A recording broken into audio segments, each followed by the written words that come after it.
가덕도 신공항 부지조성공사 업체 선정을 위한 입찰이 진행되고 있지만 세 번째 입찰에서도 유찰됐습니다. 공사 시작부터 난항을 겪으면서 당초 목표였던 2029년 개항이 불가능한 것은 아닌지 우려가 나오고 있습니다. 부산 사상구 도로 곳곳에서 잇따라 싱크홀이 발생하면서 이동하던 차량에 바퀴가 빠지는 등 주민들의 불안이 커지고 있습니다. 제9호 태풍 종다리가 북상하면서 부산에 26일 연속 이어지던 역대 최장 열대야가 끝났습니다. 하지만 다시 무더위와 열대야가 시작될 전망입니다.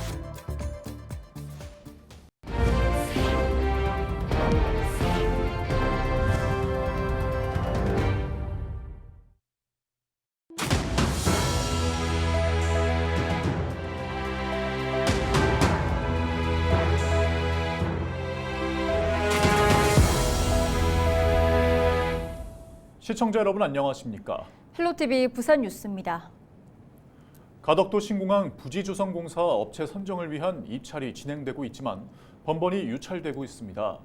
공사 시작부터 난항을 겪으면서 당초 목표였던 2029년 완공이 불가능한 것 아니냐 이런 우려의 목소리도 나오고 있는데요.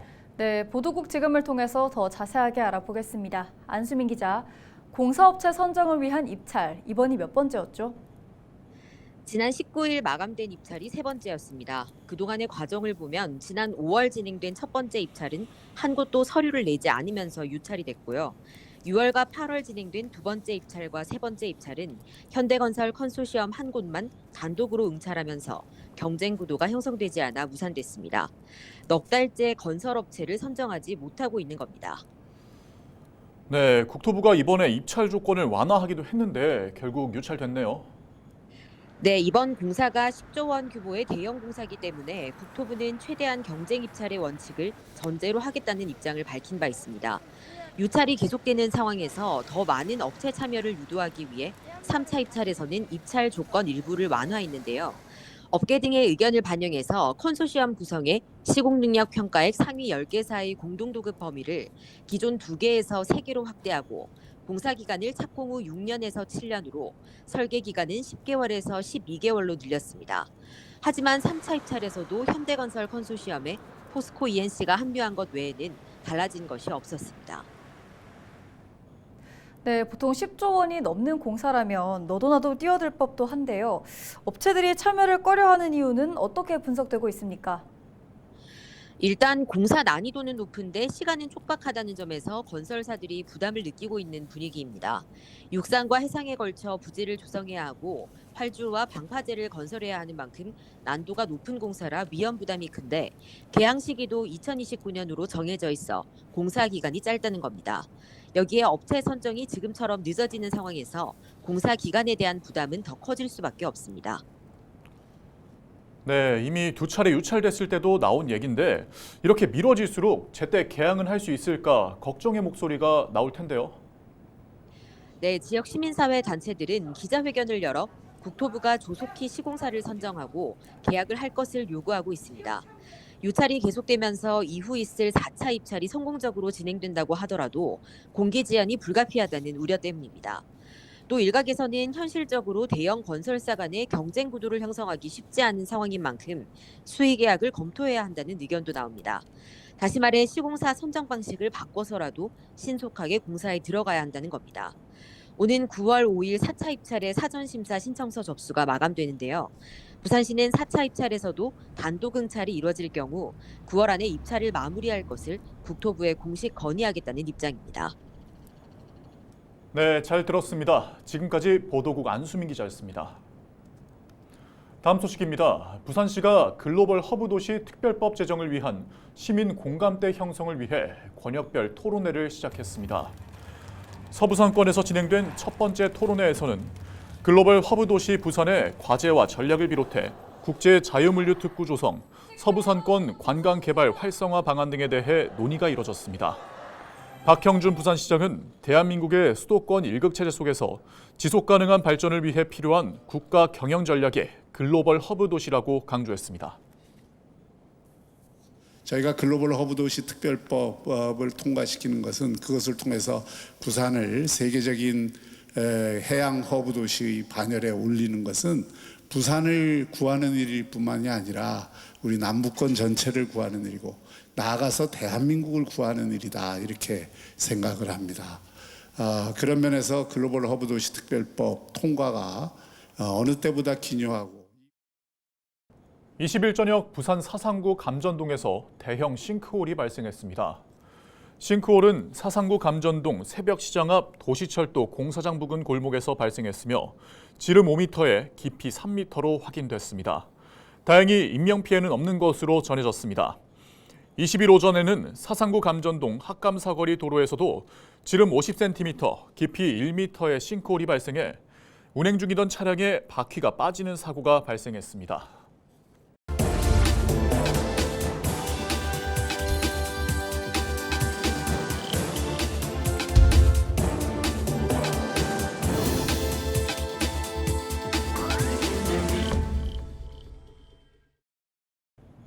케이블 TV 공동기획 지역을 살려라 시간입니다. 부산 전체가 소멸 위험 지역에 진입했습니다. 결혼과 출산을 긍정적으로 생각하는 사회 분위기를 만들 필요가 있다는 목소리가 나오고 있는데요. 네, 부산에 필요한 인구 정책은 무엇인지 짚어보겠습니다. 차선영 기자의 보도입니다. 한국고용정보원이 발표한 보고서에 따르면 소멸 위험 지역 특광역시 가운데 부산이 11곳으로 가장 많았습니다. 특히 해운대구는 올해 처음으로 소멸 위험 지역에 신규로 진입하면서 지역 내 충격을 줬는데요. 전국에서 가장 높은 고층 건물이 밀집한 대표적 부촌인 우동과 중동, 대단지 아파트가 밀집한 좌동 역시 상황은 크게 다르지 않습니다. 이 지역 역시 소멸 주의 단계에 진입한 것으로 나타났는데요. 이런 상황은 해운대구 인구 감소 추이를 통해서도 확인됩니다. 2012년 인구 42만 8천여 명으로 정점을 찍은 이후 10년 뒤인 2021년 40만 명 아래로 내려온 이후 올해 38만 448명으로 감소세입니다. 해운대구는 어떤 대안을 내놨을까요? 결혼과 출산 장려를 위한 이색 정책 살펴봤습니다. 해운대 동백섬 누리마루의 에이펙 하우스입니다. 지난 5월 의사와 공기업 직원 등 다양한 직업을 가진 청춘 남녀 40명이 한자리에 모였습니다. 해운대에 사는 청춘 남녀 2년을 지자체에서 직접 찾아주기 위해 나선 겁니다. 40명 모집에 무려 147명이 지원해 높은 관심을 보였는데 해운대구는 청년들이 자연스럽게 만나고 교류할 수 있는 장을 제공해 지역에 정착할 수 있도록 랑데부 행사를 기획했다고 밝혔습니다. 이색 결혼 장려 프로그램인 해운대 랑데부 행사에 이어 오션뷰 임신부 힐링 체험 프로그램도 등장했습니다. 출산을 장려하고 지역 내 출산 친화 환경을 조성하기 위한 해운대구의 이색적인 출산 지원 정책 중 하나입니다. 요즘 MZ 트렌드, 임산부님들의 그 트렌드에 맞춰가지고 사진도 찍으시고 이런 그 밝고 이렇게 좀 아기자기한 이런 곳에서 그 소품 같은 걸 만들어 가면서 이날 하루에 그 임신 스트레스나 육아 스트레스를 그 날리고 가실 수 있도록 저희가 그 이제 좀 독창적으로 준비를 해봤습니다. 해운대 바다 풍경이 한눈에 들어오는 공간을 지자체에서 직접 빌려 임신부들이 문화체험과 함께 휴식을 취할 수 있도록 준비한 겁니다. 해운대구 아가맘센터에 임산부로 등록을 하니까 이런 체험할 수 있는 기회가 있다고 문자가 오더라고요. 그냥 막혀있는 이런 공간보다 바다도 보이고 좀 밝고 그리고 같은 임산부들끼리 모여가지고 뭔가 할 수 있다는 게 좋은 것 같아요.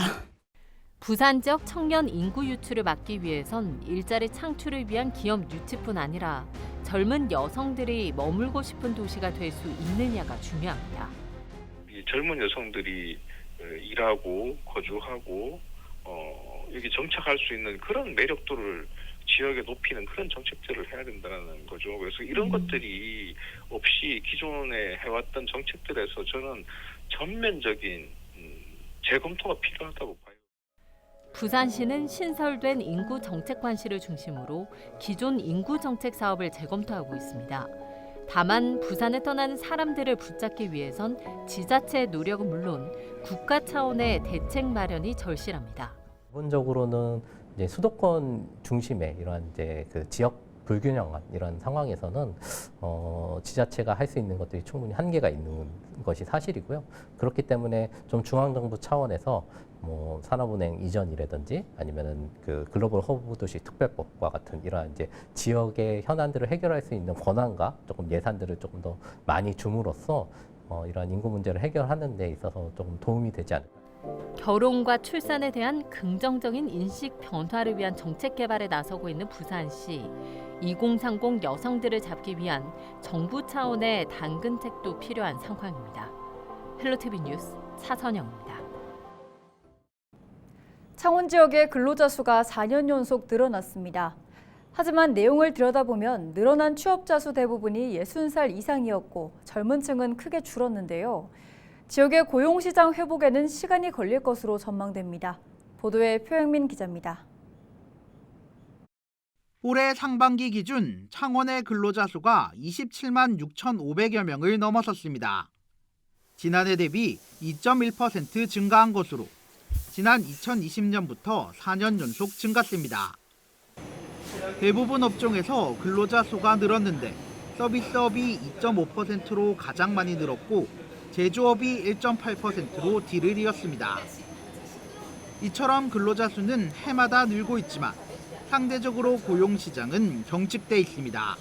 고용시장의 대외 지표인 신규 취업자 수가 지난해보다 20% 이상 감소했기 때문입니다.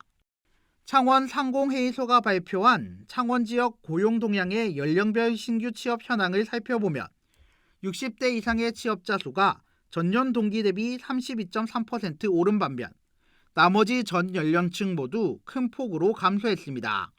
지난해 대규모 신규 채용으로 인한 기저효과를 감안하더라도 불확실한 경기에 지역 기업들이 인력 채용을 꺼리고 있는 겁니다.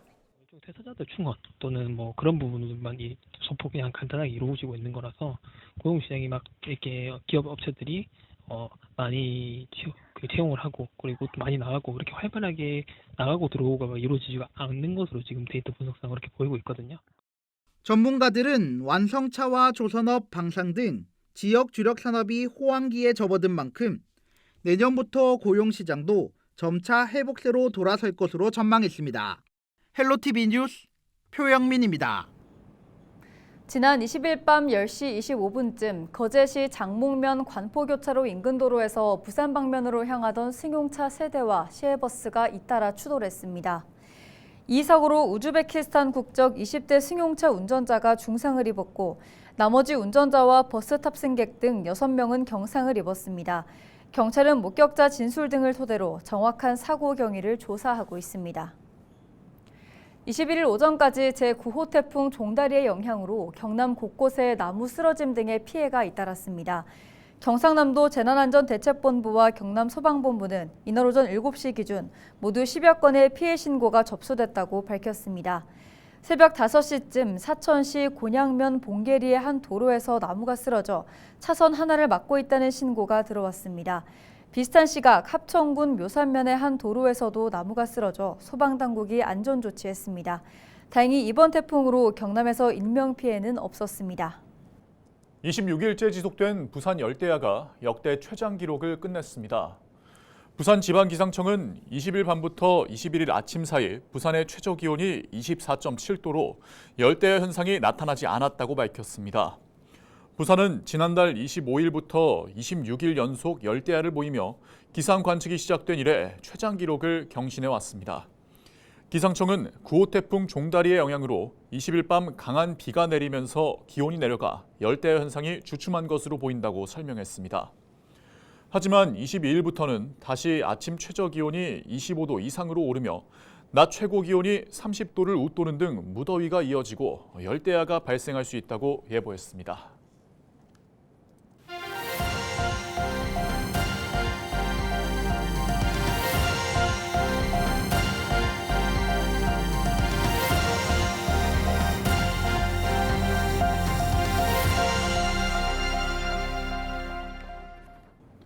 이상으로 뉴스를 마칩니다. 함께해 주신 여러분 고맙습니다.